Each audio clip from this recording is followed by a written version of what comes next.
Okay. What we're going to do today is talk about ways that you can actually have your layers interact. There is a thing here in the layers palette. Right here, it's basically blending modes. I'm going to talk about blending modes. Other people call them layer interactions, compositing modes.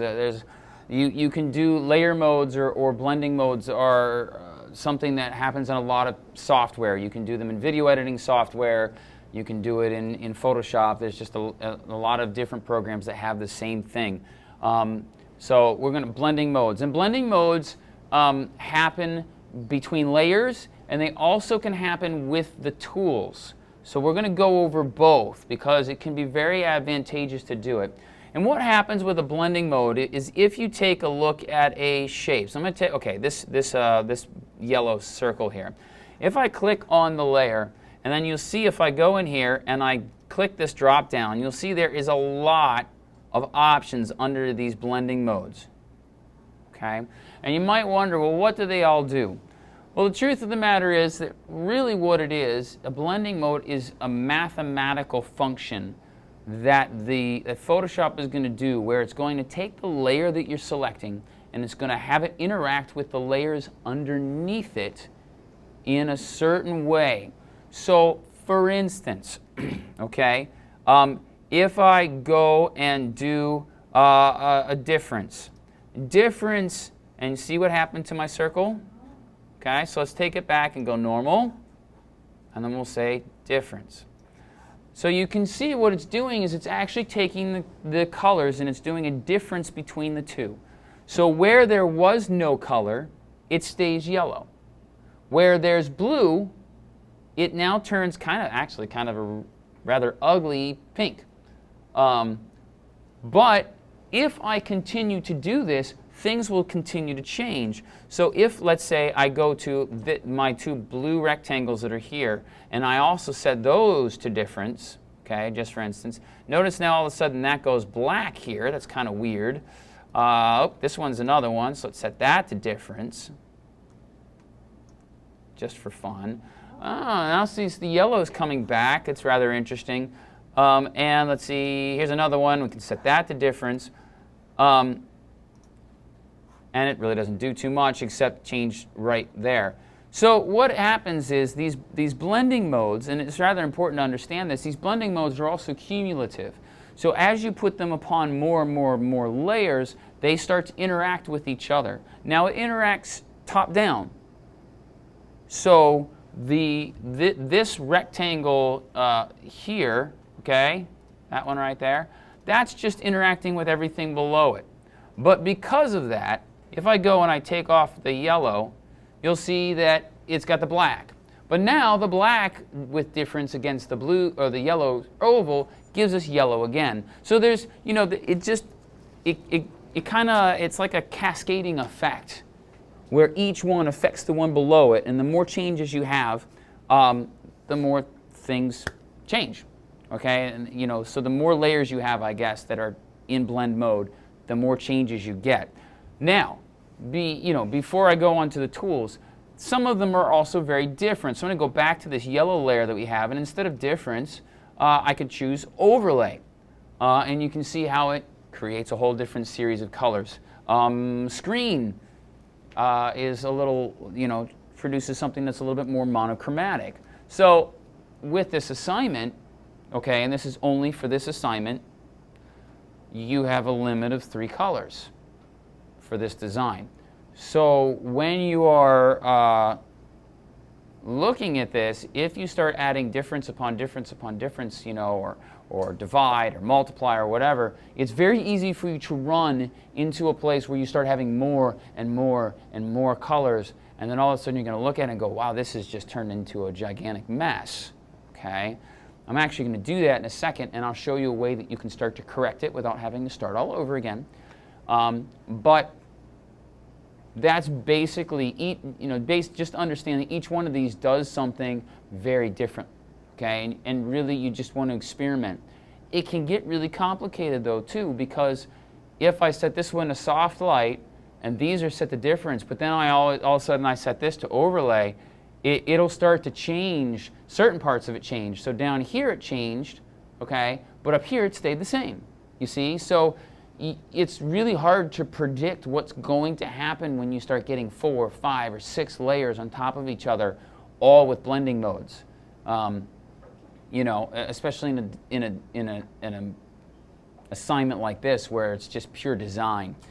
These blending modes, by the way, will come in very handy as we go further along and start doing photography composites, where we're blending photographs together, trying to do lighting stuff, shadows, highlights, changes of color, that sort of thing. These blending modes become really important. So this is an introduction into something we're going to use a lot.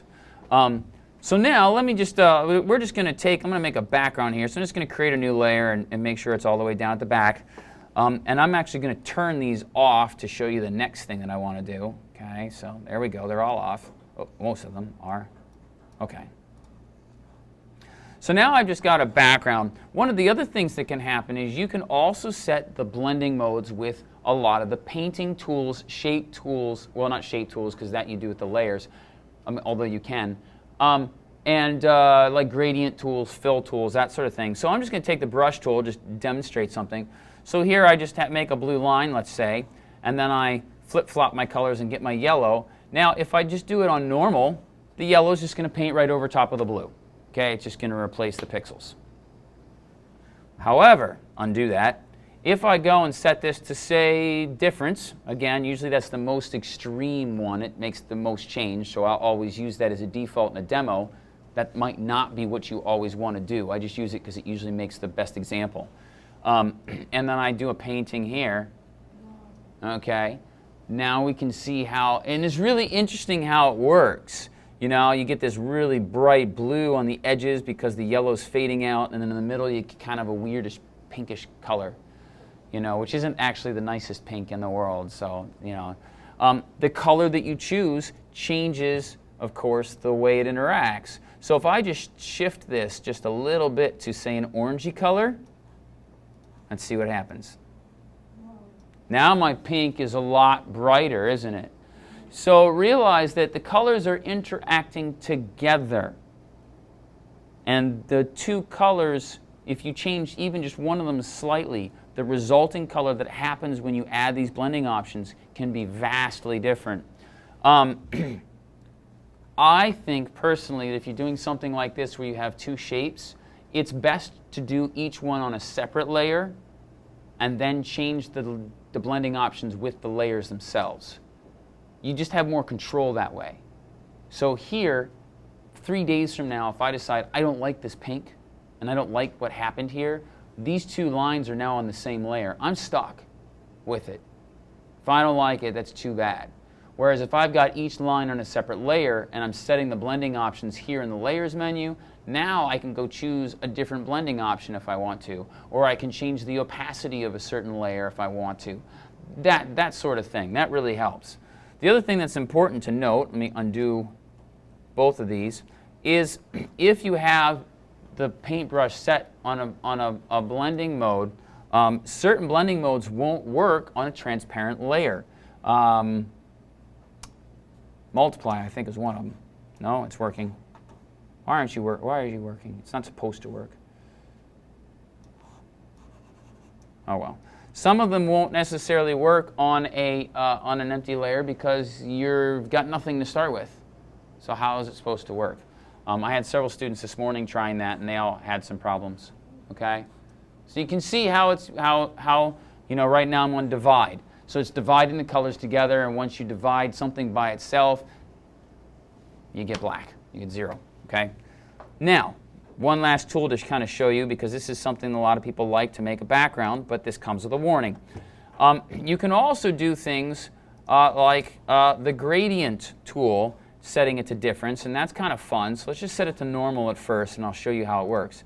So we're going to use the gradient tool here, and I'm going to go from blue to a deep green. I want a decent change, but I don't want it to be too contrasty. So I'm just going to make a simple gradient. And the gradient works in a couple of ways. You can go linear, circular, so on and so forth. So right now I'm just going to do a linear. I'll let you guys play with this a little bit more. So here it's done a nice fade from blue to green. If I then go back over top of that with another one, you'll just see it replaces. It just goes over top, fills the pixels in again, and nothing happens. However, if I set my blending mode to difference, again, I'm just choosing difference because it makes the most dramatic effect. It's not what you have to do. And do something like that. Now it's dividing. Now notice I did a real short line there. That means that the gradient is going, it's making the change from one color to the next in a very quick manner. Do it again. And again. Maybe I want to choose to a circle mode. Again. Again. What you should start seeing is, man, I've really started to get away from my original colors to a certain degree here. I mean, you can see the blues and the greens are there, but now you've got some violets and some magentas in here that are really big. And then if I go and I change my colors even more, let's say go to a yellowish color, so I'm going to shift a little bit more and go to an orangey color, and I continue, you know, wow, really start making some heavy-duty changes to these colors, you know, and what's going to happen is, at least for the course of this assignment, especially, you start realizing that you've now gone away from your 3 colors only. So now look what happens when I start adding all the other shapes in there. Now this composition stinks, okay? It's not really great. But look at the colors that I'm now throwing in on top of here with my blue rectangle that's set to, what was that one set to again? Overlay, okay? If I set it to difference, now all of a sudden, you know, new things happen, okay? But you also noticing that you're starting to see some of the details from the background show up. So let me find that rectangle right there, and I can try, say, screen. There we go, okay? That lightens it up a little bit. What's another thing that you notice is starting to happen to my image as far as the depth is concerned? I think before I had a definite sense of depth. Blue rectangles behind the yellow squares. What's happening over here to my depth, though? What's really happening to the image? Anybody? Is the depth the same? Do I have more or less depth now? Here, right here, only here. Is this yellow circle standing out like these two down here? No. So one of the dangers of what I'm doing here as far as a design is concerned is as you start to use blending modes, what typically happens to a design or to anything is you start to compress your depth in a design. In other words, you're starting to make things look a lot like each other. That can be both good or bad. So I'm not saying that's necessarily always a horrible thing. I'm just saying you want to watch that. If you do blending modes everywhere, just because it's cool and it's fun, you might have something that looks really cool, but at the same time, it's all going to look like a background. Everything's going to look like it's all together. You're not going to have any depth whatsoever in your designs. So it's important to choose to use blending modes where appropriate and in a way that does not compress your depth too much. Now, let's just say, for instance, I'm starting to look at all this and I'm going, holy cow, I've got this orange background and I really wanted a cool background, and now I've got these yellow circles and I've got all this stuff going on, and really where I went wrong was this background here. So I'm just sick of it. I'm just going to delete it. Don't delete it yet. Use the blending modes to your advantage. So I'm going to make a new layer. Well, I didn't even need to do that. I'm going to go and make a rectangle, and it's going to come out this blue color, which is great, okay? And it came out soft light. Well, soft light, that must have been the last one I selected. So Photoshop also remembers the last thing you did, and whenever you make a new layer, it just kind of assumes it's what you want. Be careful of that, because sometimes it's not what you want. But notice I can do, you know, I like that. So if I throw another difference blending mode onto it, now my background goes back to kind of a purplish blue like I was originally designing. Okay, and it still looks pretty good. I've still got some texture in there and so on and so forth. So you can use these blending modes, just create a big shape. Basically, it's like a color correction that you're doing. And I haven't gone over adjustment layers with you guys yet. That's another way you could do it, but we'll worry about that later. Here you can use blending modes to actually create a layer that will actually influence the color of everything that's underneath it. Watch what happens as I move this layer up. Okay? Not so hot. I don't like it. So the order that the layers are in is very important. If I keep moving it up, you'll see that my yellow shapes start going haywire. And again, I'm losing depth. Now this looks really hideous, okay? I mean, it wasn't amazing to begin with, but at the same time now it's really awful. Those black rectangles are horrible, okay? So you always want to be careful, especially you don't use black. It's too harsh. Use dark purple or dark blue, just a hint. You know, if you're using a design, pure black is almost never a good idea. Okay, so those are blending modes. Blending modes, they work with layers, they work with tools. You can use them in lots of different ways. I think it's always easier to have objects on separate layers and use the blending modes in the layers palette because you will always have more control over it that way. But sometimes, especially with the gradient tool, it makes sense to do them all on the same layer. Any questions? Okay.